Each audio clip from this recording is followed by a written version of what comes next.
या बातमीपत्राचे प्रमुख प्रायोजक प्लॅटिनम मॉल इंद्रधनु सोलापूर। सोलापुरातील सर्वात प्रतिष्ठित इंद्रधनु सोसायटीचा नवीन भव्य कमर्शियल प्रोजेक्ट आता रेल्वे स्टेशनच्या अगदी शेजारी शहराच्या मध्यवर्ती ठिकाणी। सोलापुरातील इंदिरा गांधी स्टेडियमवर सुरू असलेला महाराष्ट्र विरुद्ध त्रिपुरा हा सामना रंगतदार अवस्थेत पोहोचला।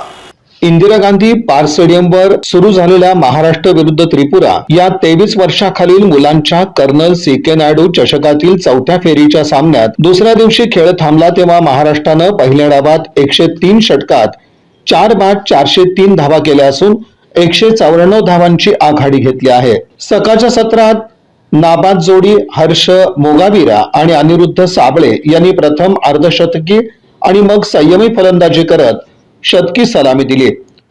दोघांनी त्रिपुराची गोलंदाजी निष्प्रभ करत जेवणाला खेळ थांबला तेव्हा 48 षटकात 165 धावा केल्या। तेव्हा हर्ष 77 तर अनिरुद्ध 83 धावांवर नाबाद होते।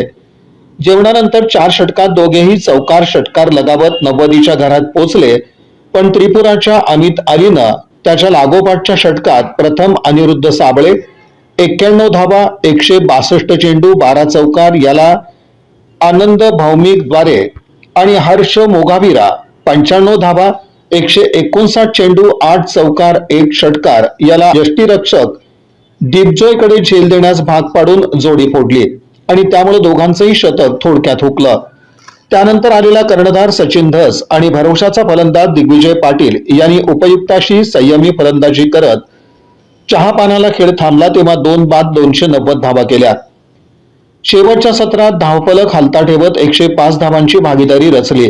त्या दोघांनीही आपापली अर्धशतकं साजरी केली, पण 299 धावा झाल्या असताना पुन्हा एकदा अमित अलीनं सचिनला त्रिफळाचीत करत सलग तिसरा बळी मिळवला। सचिननं 93 चेंडूमध्ये 4 चौकार 2 षटकारासह 54 धावा केल्या।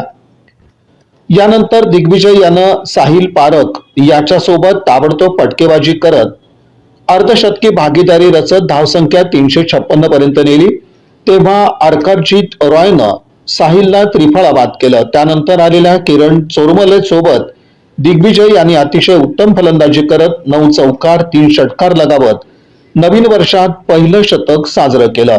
दुसऱ्या दिवसाचा खेळ थांबला तेव्हा पहिल्या डावात महाराष्ट्र संघानं 194 धावांची आघाडी घेतली असून दिग्विजय 112 धावांवर तर किरण 29 वर नाबाद असून नाबाद जोडी आणि उर्वरित फलंदाज आणखीन किती धावा जोडतात हे पाहणं उत्सुकतेचं ठरणार असून अधिकाधिक धावा करून एक भक्कम धावसंख्या उभा करण्याचं संघाचं उद्दिष्ट असल्याचं दिसून येतं।